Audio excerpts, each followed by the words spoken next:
안녕하세요. 위클리 세종기업 데이터. 오늘은 1월 11일입니다. 저는 전혜성이고요. 네, 저는 정윤호입니다. 네, 안녕하세요. 정민경입니다. 네, 저희가 코로나도 있고 연말 연초도 있어서 오랜만에 녹음을 하게 됐는데요. 그러면 언제 뭐부터 시작해 볼까요? 네, 그동안 요즘에 시장이 엄청 네, 나죠. 오늘도 지난주 금요일인가요? 지난주 금요일 날도 100포인트 이상 120이 올랐죠. 그런고 오늘도 아침에는 100포인트가 넘게 오르다가 갑자기 장중에 마이너스 50까지 갔다가 지금은 한 마이너스 3포인트 정도로 마무리가 된 것 같아요. 하락으로.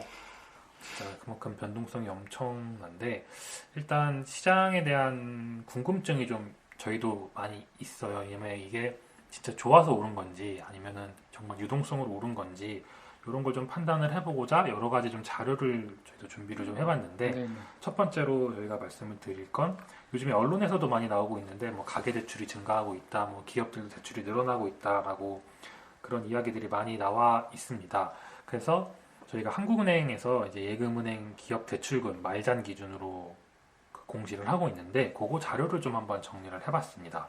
07년 1월부터 이 자료를 제공을 해주고 있는데 코로나19 사태가 발생하기 이전에 한 지난 10년간 평균적으로 한 5% 내외로 전년 동월 대비 대출금이 좀 증가를 하고 있었어요. 네, 네. 근데 하지만 코로나19가 이제 본격적으로 발생했던 이제 한 3월부터는 대출금이 좀 빠르게 올라오고 있는데 20년 3월 같은 경우에는 YOY, 그러니까 전년 동월 대비 7.94%가 대출이 올라왔고 그 이후로는 10월까지 꾸준히 두 자릿수 대출 증가가 지금 나오고 있는 상황입니다. 7월 이후에는 12% 정도로 대출이 올라오고 있는데 증가율로 따지게 되면 뭐 금융위기 이후 이 정도 성장이 나오는 건 거의 처음이 아닐까 생각하고 있습니다. 근데 사실 저희 같은 투자자 입장에서는 단순히 대출이 증가한다고 해서 이거를 뭐 이렇게 어떻게 해석을 해야 될지를 좀 의문이 있을 수 있잖아요. 그래서 이거를 조금 더 세분화 시켜봤는데 기업들이 시설 투자나 이런 걸 하기 위해서 대출을 받을 수도 있는데 반면 이제 운용 자금이 필요해서 대출을 받을 수도 있잖아요. 네. 그래서 요거를 나눠서 한번 찾아봤는데 역시나 코로나19 이후에 시설 투자 자금이랑 운용 자금 모두 굉장히 빠른 속도로 올라오고 있습니다. 일단 전국 기준으로 보시게 돼도 20년도 그 코로나 이후부터는 특히 운용자금 증가율이 상당히 가파른데 뭐 서울, 경기 뭐 이렇게 쭉 나와 있는데 이 자료는 저희 홈페이지 들어가시면 지역별 기업 대출금이라는 자료를 보시면 되는데 제가 좀 주목을 하고 싶은 거는 영남 쪽 자료가 조금 특이합니다. 그러니까 뭐 부산, 대구, 경남, 경북, 울산 이런 쪽 지역들이 보면 제조업 기반으로 성장을 했던 도시들이잖아요. 뭐 예를 들면 울산 같은 경우는 석유화학 단지도 있고 조선 단지도 있고 자동차 단지도 있는데 네. 이 지역별 대출 추이를 살펴보면 시설 투자 관련된 대출은 거의 변화가 없거나 좀 감소하고 있는 추세입니다. 근데 반면 운영자금 대출이 빠르게 늘어나고 있는데 이거는 좀 한 번쯤은 좀 생각해 볼 필요가 있는 모습이 아닐까 생각이 됩니다. 그거는 일명 소호 대출이라고 많이 얘기하는 그쪽인가요? 이게 부산에 만약에 그러니까 예를 들면 네. 울산에 현대중공업이 네, 있는데 네, 본사가 서울에 있으면 네. 이게 서울로 대출로 잡힌다고 하더라고요. 그래서 이게 대기업들이 그러니까 아무래도 규모가 큰데 그런 것들은 좀 서울이나 뭐 이렇게 본사가 있는 지역으로 잡히게 되고 지금 현재 이렇게 잡히게 되는 거는 아까 말씀 주셨던 것처럼 조금은 규모가 작은 기업들이 그럴 경우가 많겠네요. 이렇게 잡힐 가능성이 좀 많을 것 같습니다. 그래서 부산, 대구, 울산, 뭐 경남, 경북 모두 보시면 시설 투자에 관련된 자금은 거의 증가를 하고 있지는 않은데 운영자금 대출이 상당히 빠르게 올라오고 있어요. 근데 시설 투자에 관련된 대출이 좀 적다는 건 그만큼 회사가 뭐 투자를 한다거나 뭐 향후 성장을 위한 뭐 그런 모멘텀이 좀 없을 수 있는데 운영자금이 증가를 하고 있다는 거는 그러니까 운영자금 대출이 증가를 하고 있다는 건 그만큼 조금 회사가 어렵지 않나라는 생각을 좀 하고 있어서 조금은 좀 마음이 무거워지는 자료가 아니었나 생각하고 있습니다. 그리고 보통은 이제 이자를 못 갚거나 이제 원금 상환이 다가오면 은행에서 관리를 하고 독촉을 네네. 하거나 이렇게 하게 되는데 지금 정부에서 그런 걸 어느 정도 막고 있으니까 이게 뭐 그렇다고 완전히 탕감을 시켜줄 수 있는 것도 아니면 나중에 내관이 될 수도 네네. 있잖아요, 그죠? 이게 조금은 한번 좀 그러니까 뭐 이게 당장 이게 뭐 어떻게 위험한다거나 그런 건 아닌데 제조업 기준으로 대기업들을 제외하면은 조금 경기가 어려울 수 있다라는 그런 하나 아이디어를 좀 얻을 수 있었고, 여기에 조금 더 자료를 보강하자면 지난주 금요일 날에 한국전력에서 11월 전력 통계를 발표를 했습니다. 이게 매달 발표가 되고 있는데, 저는 이제 이 발표되는 수치에서 계속 관심 있게 보고 있는 건 산업용 전기 판매량입니다. 네. 이게 경제가 좋다는 의미는 뭐 각 회사들이 공장 바쁘게 돌려서 제품 판매를 늘려야 경기가 좋다는 건데, 아무래도 뭐 당연한 얘기겠지만 공장 가동을 하기 위해서는 전기를 쓸 수밖에 없는데, 그러면은 산업용 전력 판매 데이터가 증가를 해야 하잖아요. 근데 네. 그래서 이게 사실 발표되는 지표가 약간 후행적이긴 해요. 뭐 지금 발표된 게 11월 자료가 발표가 됐는데 이제 2달 전 자료이잖아요. 네. 근데 그럼에도 불구하고 전체적인 분위기를 참고하는 데는 되게 좋은 자료라고 저는 생각을 하는데, 일단 11월 총 전력 판매량은 전년 동월 대비 0.09% 증가했습니다. 이걸 좀 세부적으로 살펴보면 산업용 전력 판매는 한 1.32% 감소를 했고, 주택용 판매가 오히려 5.4% 증가를 했습니다. 그러니까 이게 10월 산업용 전력 판매가 한 4.66% 전년 동월 대비 감소를 했는데, 요거는 좀 추석도 좀 감안을 해야 하지 않았을까라는 생각을 개인적으로 하고 있었어요. 왜냐하면 19년도 추석은 9월에 있었던 반면에 20년도 추석은 10월에 네, 있었기 때문에 아무래도 그걸 좀 감안을 해서 봐야 되지 않았을까라고 생각을 했고, 최근에 수출입 통계가 올라오고 있기 때문에 전력 판매도 조금 개선되지 않았을까라고 기대를 했었는데, 아쉽게도 10월에도 전년 동월 대비 감소세가 이어졌다라는 게 조금 아쉬운 상황이 아닐까라고 생각하고 있습니다. 그래서 요거를 분기별로 월 평균 산업용 전력 판매를 계산을 해보면 19년도 2분기에 역성장이 처음으로 시작을 했고, 19년 3분기, 2분기, 3분기부터 20년 4분기까지 계속 역성장을 하고 있다는 걸 감안하면, 이게 지금 정도 역성장을 했던 거는 예전에 이제 08년도 금융위기 당시만큼의 그래프 기울기가 내려와 있거든요. 네. 근데 당시랑 지금이랑 주가 수준을 비교를 해보게 되면, 그때는 분명히 낮은 수준의 주가가 있었고 지금은 상당히 고가권에 있기 때문에 조금은 지금은 실물 경기 관련된 주요 지표들과 시장과의 괴리가 약간은 발생한 게 아닌가라고 일단 요 데이터로만 본다면 생각을 좀 하고 있습니다. 그러니까 중국 같은 데서도 우리가 다 믿을 수가 없으니까 전기 판매량은 네네. 속일 수 없으니까 그런 걸로 경기를 체크하고 하잖아요. 그것처럼 어쨌든 간에 모르겠어요. 요즘엔 제조보다는 다른 뭐 카카오뱅크 이런 데가 기존 은행들 다 합치어보다 시총이 더 크니까 그런 것들이 되면서 사용량이 점점 주는 것도 맞는 것 같긴 한데, 그래도 구조적으로 네네. 턴을 좀 해야 될 텐데, 그죠? 네, 그래서 일단 자세한 데이터는 저희 홈페이지 들어가시면 이제 뭐 회원가입이나 이런 거 안 하셔도 이 두 가지는 그냥 받으실 수 있으니까 이제 그거는 참고해 주시면 될 것 같고, 그리고 시장이 올라왔음에도 불구하고 그래도 종목 하나는 그래도 괜찮은 종목이 하나 있어서 말씀을 좀 드리고자 합니다.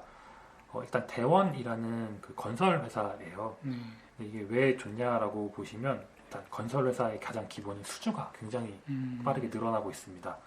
그 네이버 금융에 들어가셔서 PC 버전 말고 모바일 버전에 들어가시면 그 각 기업별로 들어가게 되시면 이 회사별로 IR 자료를 보실 수가 있어요. 네. 그러면은 맨 처음 이제 네이버 증권의 가운데 보면은 뭐 종합, 토론, 뉴스 공시, 시세효과, 재무 이렇게 메뉴 바가 있는데, 뉴스 공시 탭을 누르신 다음에 IR 정보를 누르시면 그 각 회사별로 이제 뭐 여러 가지 뭐 기업 설명회나 IR 북을 보실 수 있습니다. 그래서 그거는 한번 참고해 주시면 될 것 아, 같고. 그거는 모바일에만 있고. 네네. 여긴 PC에서는 안 나오고 오로지 모바일에서만 왜, 나오더라고요. 왜 그랬지?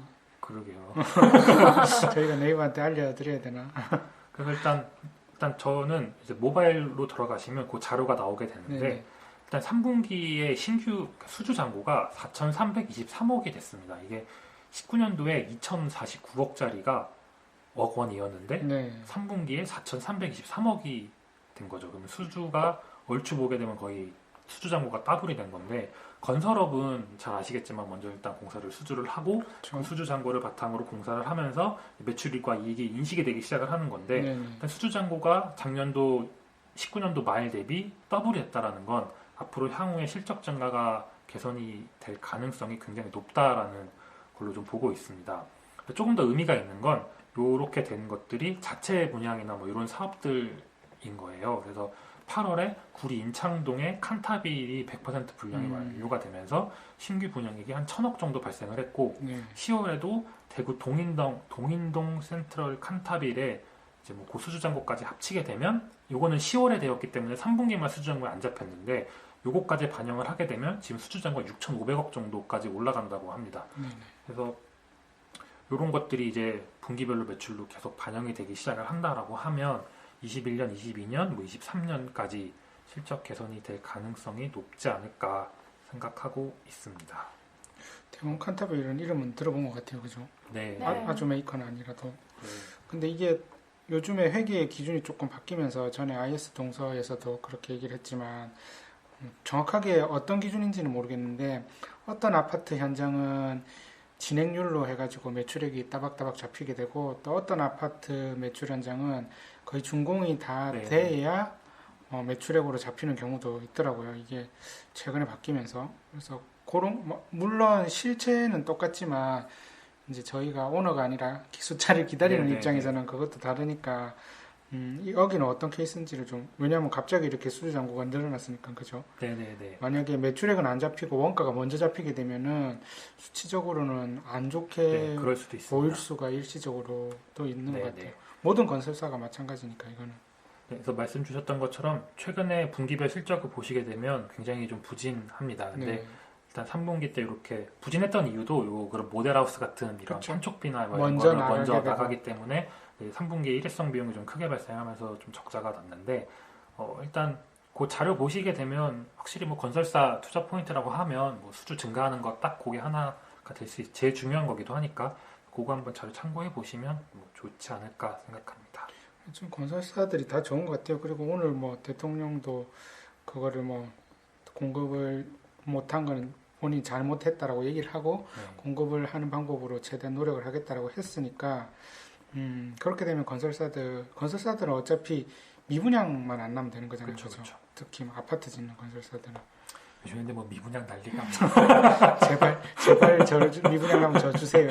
서울은 그 청약 받는 점수가 69점인가 그런데 69점이 다른 거 전부 다 만점 받고 애가 둘이 있을 때 69점이 된다고 하더라고요. 그러니까 그렇지 않으면은 그러니까 애가 한 명 있으면은 다른 거 다 만점 받아도 서울에서 들어갈 수가 없게 되고 뭐 경기도나 지방도 마찬가지로 지금은 난리잖아요, 그죠? 네. 그래서 일단 뭐 저는 여기까지 하고 마무리하겠습니다. 네, 감사합니다.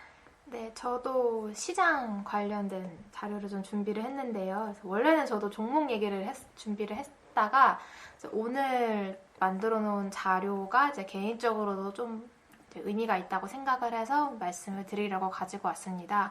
그래서 저는 그 버핏 지수라고 이제 아시는 분들도 많으실 텐데 그 GDP, 그러니까 시가총액이 GDP 대비 얼마나 정도의 비율을 차지하는지를 나타내주는 게 이제 버핏 지수라고 하고요. 최근에는 그 버핏 지수도 한 180% 정도 가까이 올라왔던 것으로 보입니다. 그래서 미국 같은 경우는 월별 GDP가 나오다 보니까 이제 월별 GDP랑 월별 시가총액을 기준으로 이제 계산을 해가지고 퍼센트 산출할 수가 있는데 우리나라는 월별 GDP는 공개해주지 않고 이제 분기별로만 그 반년 동기 대비 몇 프로 증가했다 뭐 요 정도 선에서 밝히고 있어서 그러면 GDP는 어디 가서 보면 할 수 있나요? 뭐 네이버에 그냥 GDP 검색하면 나오나요? 이제 GDP는 이제 한국은행 통계 시스템에 들어가시면 확인하실 수가 있고요. 그 한국은행 통계 시스템 안에 자료가 정말 많아요. 그렇죠. 네, 정말 많아서 그 바로 찾기가 어려우시면은 그 통계 시스템 안에서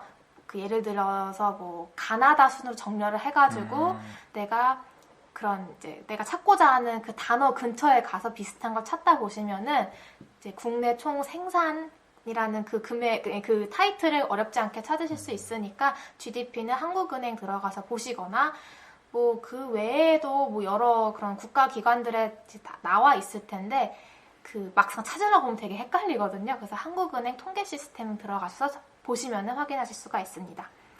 네, 그래서 이제 우리나라는 월별 GDP는 나오지 않기 때문에 어떻게 하면은 이제 우리나라 지금 실물 경제 대비 주가 수준을 좀 판단할 수 있을까 고민을 하다가 뭐 저희가 맨날 다루는 게 수출입 데이터고 이제 아무래도 한국 경제에서 수출이 무역이 차지하는 비중이 약 70% 정도 되기 때문에 그거를 기반으로 한번 자료를 만들어 봤습니다.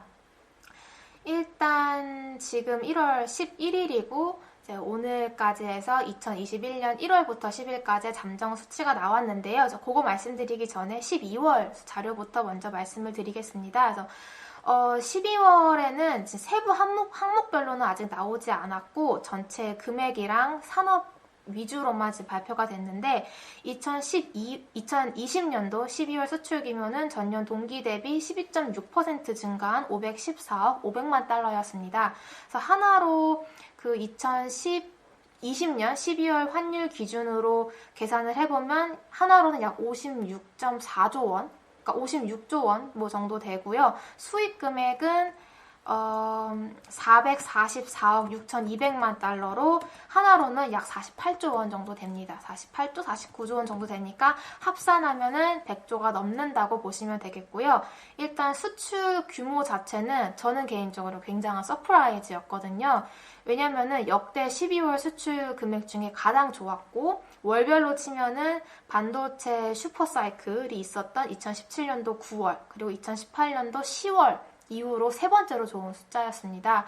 그래서 일반적으로는 연말 이제 12월에 숫자가 좋아지는 경향이 있지만 그거 감안해도 전년 동월 대비로도 10% 이상 증가해서 상당한 서프라이즈였구나. 그래서 이게 환율이 2019년 대비 빠졌잖아요. 그래서 2019년 대비 한 5, 6% 정도 빠졌는데 그거 감안했을 때 환율을 2019년으로 이제 되돌려서 금액을 계산을 하면 아마 증가폭이 더 늘어날 거예요. 어쨌든 그 달러 기준으로는 514억 500만 달러. 그래서 이거를 보니까 2020년도 11월, 12월 주가 상승이 어느 정도 저는 설명은 되는 그런 느낌이었습니다. 당시에 오를 때는 너무 오르는 것 같다라고 생각을 했는데 또 금액이 이렇게 잘 나오니까 그럼에도 불구하고 좀 가팔랐던 부분이 있다고 체감은 하지만 그래도 뭐 실물 경제가 올라왔으니 이제 내가 잘못 판단했구나라고 어느 정도 이제 합리화가 됐던 것 같은데 문제는 1월이었습니다. 그래서 1월이 제일 궁금했어요. 1월은 어떨까? 그쵸. 그래서 연중으로 보면은 1월과 2월이 가장 저조예요, 보통은. 그래서 12월에 주가가 뭐 작년을 빼고 2020년을 빼고 보통 12월에는 대주주 과세로 매도하는 물량도 있고 또 배당 받고 매도하는 물량도 있고 뭐 그런 것들이 좀 빠져나갔다가 1월에는 또 새해에 대한 기대감이나 뭐 이런 것들이 반영되면서 주가가 올라가는 1월 효과가 나타난다고 많이들 이야기를 하지만 12월, 11월 뭐 이때가 워낙 좋아서 과연 1월에는 올해는 1월 효과를 기대할 수 있는지 이미 3,000 넘고 3,100을 찍었는데 그게 1월 효과로 설명이 되는 건지가 저는 좀 궁금했습니다. 그래서 지금 1월 10일까지 잠정치가 나와서 바로 빠르게 체크를 해봤거든요. 그래서 지금 10일까지 잠정 실적을 보면은 수출은 전년 동기 대비, 그러니까 2020년 1월 1일부터 10일까지 대비 15.4% 감소했고 수입은 22.9% 감소를 했습니다. 많이 감소했네요. 네네. 근데 여기서 하나 이제 감안을 해야 할 게 조업일수가 달라요. 조업일수가 올해 2021년 1월부터 10일까지는 관세청에서 밝힌 조업일수가 6일이고 2020년도 1월 같은 경우는 같은 기간의 조업일수가 7.5일로 계산이 되었더라고요. 그래서 제가 이렇게 세어봤는데 1월 1일, 우리나라는 쉬는 날이지만 1월 1일을 조업일수로 포함을 시켰을 경우에 6일이 나오는 것을 보고 1월 1일은 그냥 조업일수 들어가나 보다라고 이제 추정을 했고요.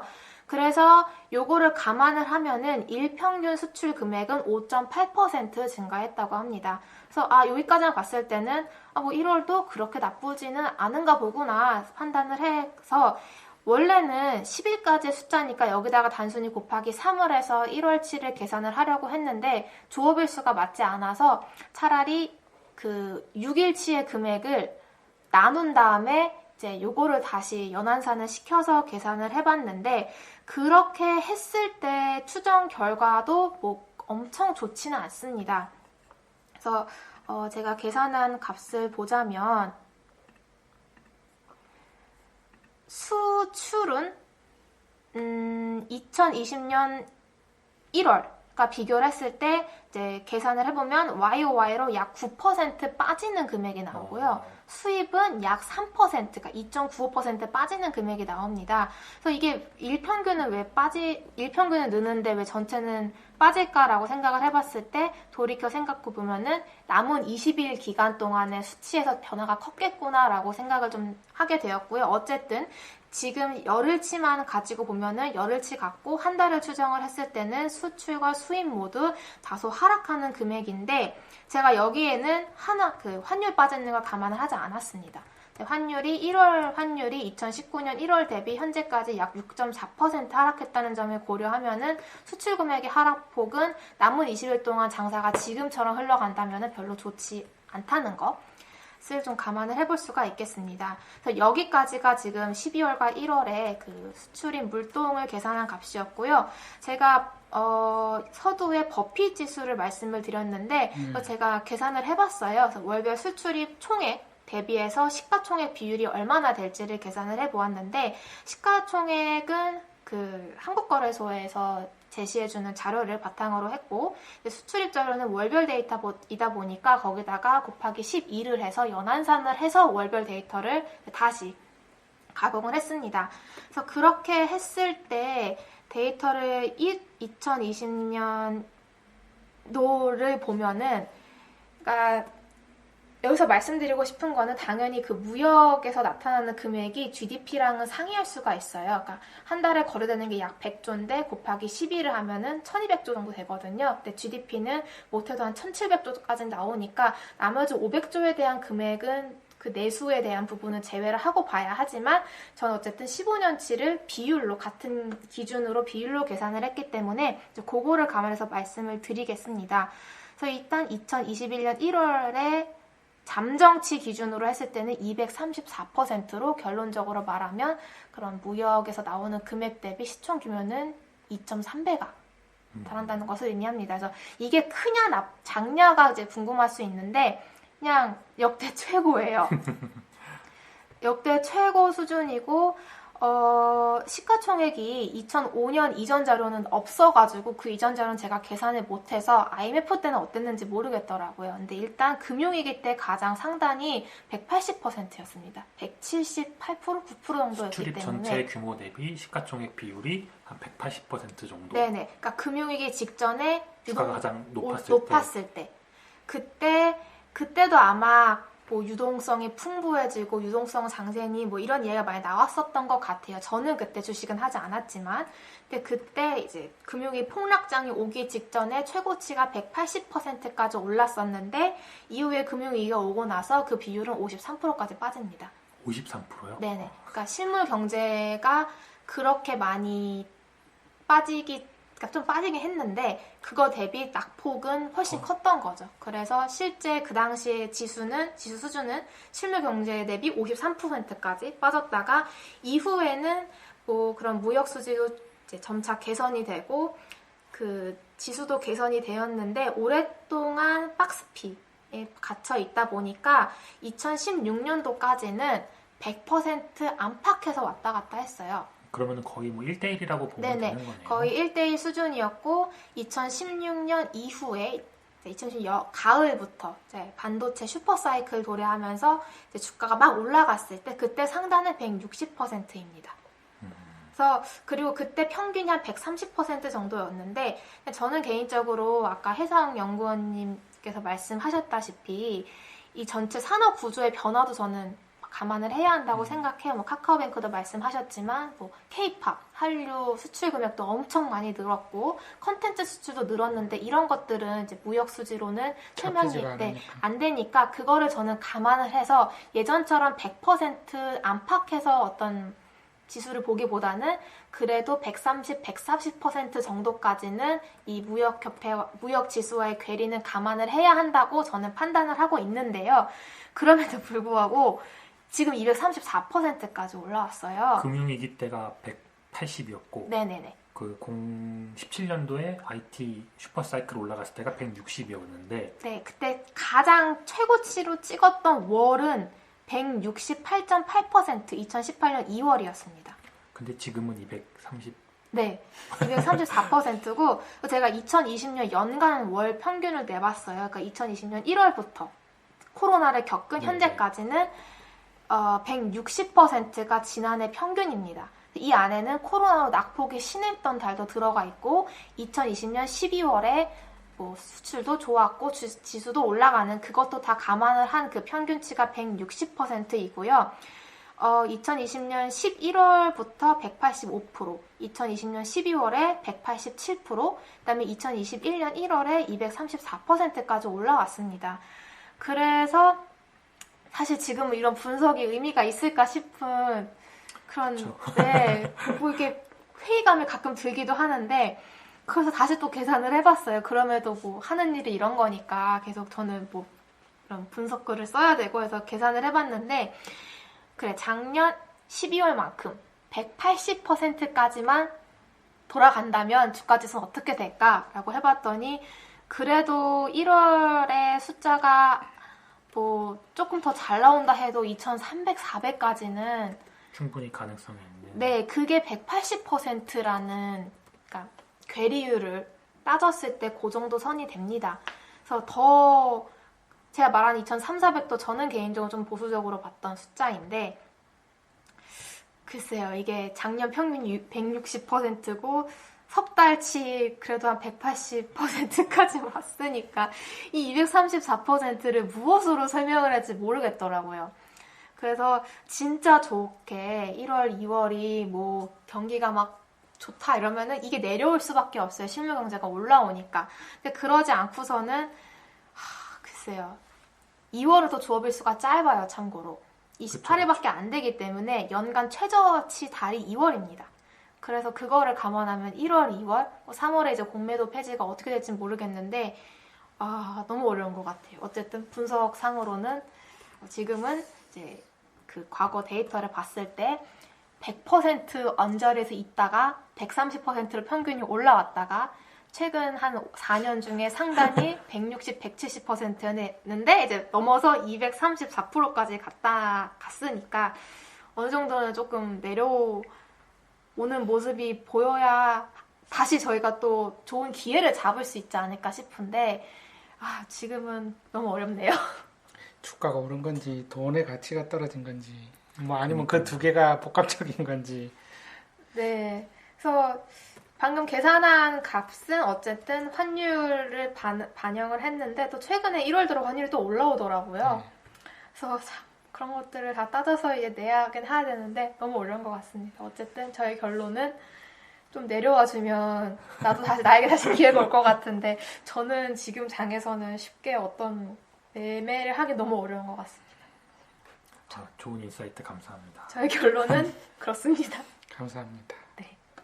그러면은 제가 오늘 할 내용은 저는 기업 S&T 모티브라는 기업인데 이 기업이 이제 유명한 회사가 아니고 시장과 소통을 많이 하는 회사도 아니라서 좀 설명을 그리고 회사가 하는 사업이 많아요. 그래가지고 설명을 좀 해드리는 게 좋을 것 같습니다. S&T 모티브는 S&T 그룹이라는 데 속해 있어요. 여기가 중견기업이고 상장사도 S&T 중공업, S&T 모터스, 그 다음에 지금은 이제 넘어갔죠. 근데 S&TC, 그 다음에 S&T 모티브 이렇게 있는데 경남 쪽에 주로 있는 제조업 기반의 이제 중견 기업이고 S&T에서 제일 유명한 거는 이제 남자들이라면 국내 오토바이 회사 두 개 있잖아요. 효성하고 대림하고 그 중에 이제 효성 오토바이가 이제 S&T 모터스가 됐다가 KR 모터스가 됐다가 지금 이제 매각됐죠.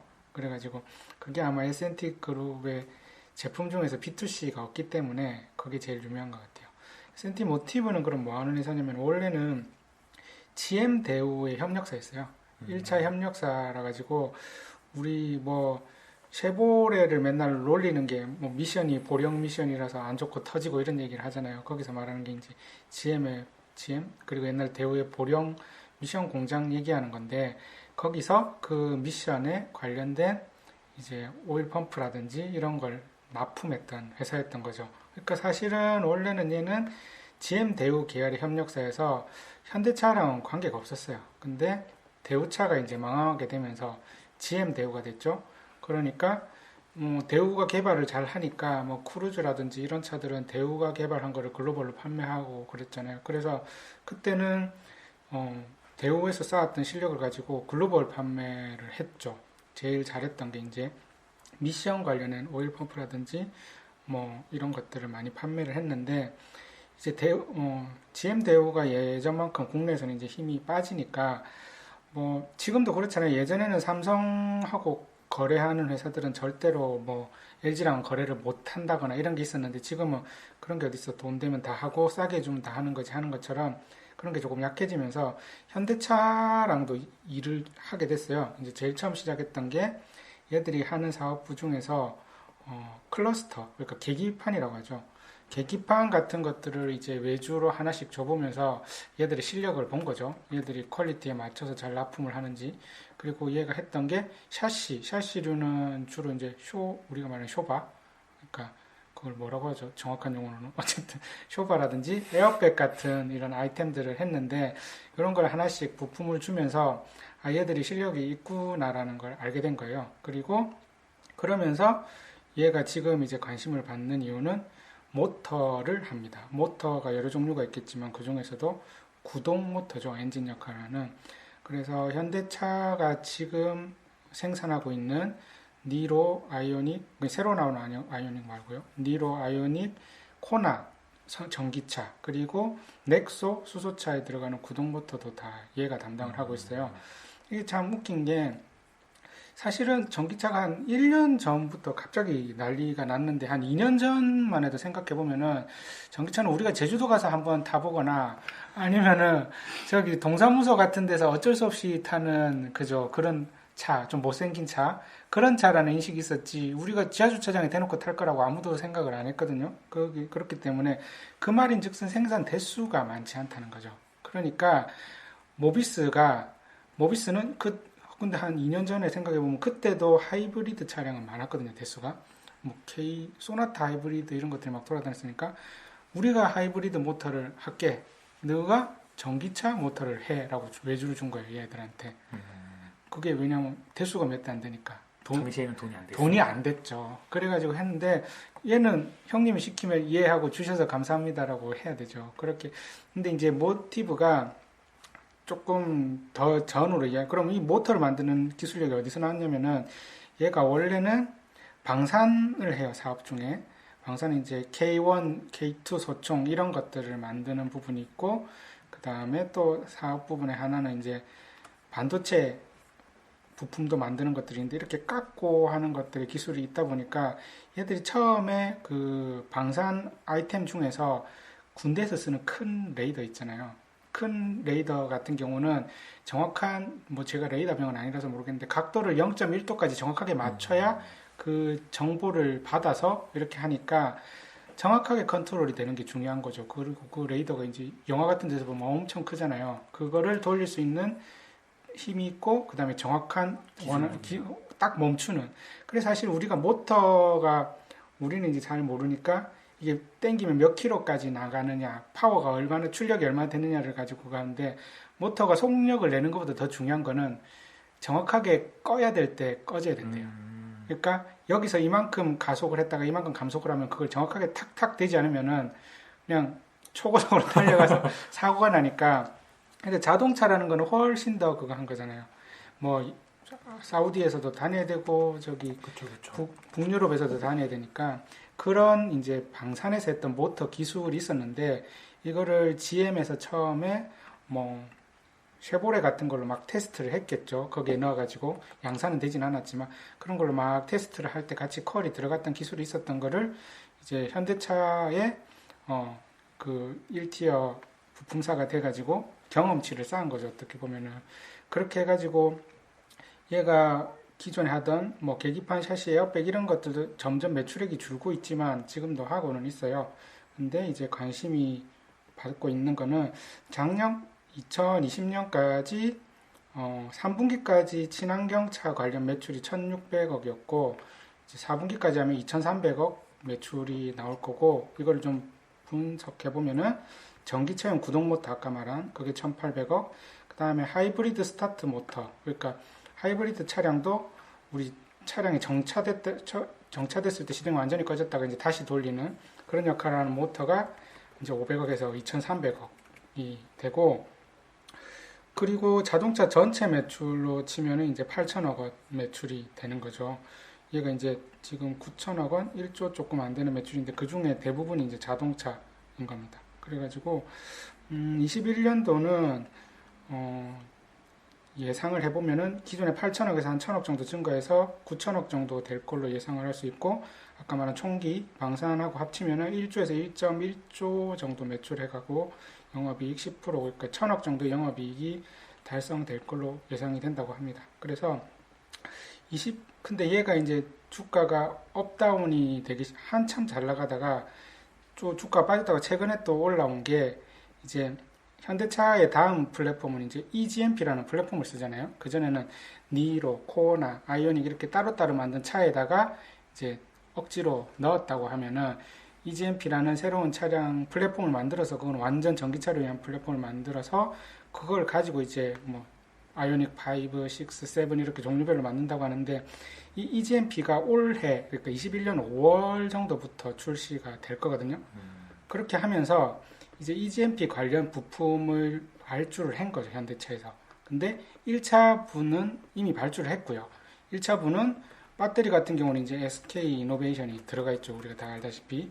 그리고 최근에 이제 막 뉴스가 나서 맞다 아니다 하면서 막 주가는 오르고 내리고 난리가 났던 게 2차 분량, 3차였나요? 3차 분량을 삼성 SDI가 가져갈 거다, 이런 식으로 이제 뉴스가 났는데, 구동 모터도 똑같이 EGMP에 들어가야 되잖아요. 그래서 근데 그 EGMP에 들어가는 10만 대 EGMP가 일단은 50만 대 분량을 생산한다고 했어요. 근데 그 중에 이제 내년에 생산할, 내년이 아니죠, 이제는 21년에 생산할 10만 대 부분은 현대 모비스가 가져갔습니다. 그러니까 모비스가 기술력도 당연히 있고 하니까 가져갔는데, 이거를 이제 EGMP라는 플랫폼을 가지고 뭐 제네시스 전기차도 나온다고 하고, 비싸겠죠 그거는. 그 다음에 뭐 지금은 테슬라 모델 3는, 모델 3가 아니죠, 그 테슬라 가격을 중국에서 내려가지고 그게 뭐 한국에 들어오면 3천만 원 된다 이렇게 하는데, 그런 차랑 경쟁할 싼 차도 필요한 거예요. 그렇게 되면은 아마도 EGMP의 모터를 외주가 나오지 않을까. 왜냐면 모비스는 월급도 많이 받고 고정비도 높으니까. 높기 때문에 인하우스로 다 쳐내는 것보다는 어느 정도 외주를 주는 게 싼 차에서는 맞거든요. 그렇게 해서, 근데 이게 물어봐도 모비스한테 물어보면 알겠죠. 알지만 안 알려줄 거고, 거기는 이제 한 개 아이템밖에 안 되니까.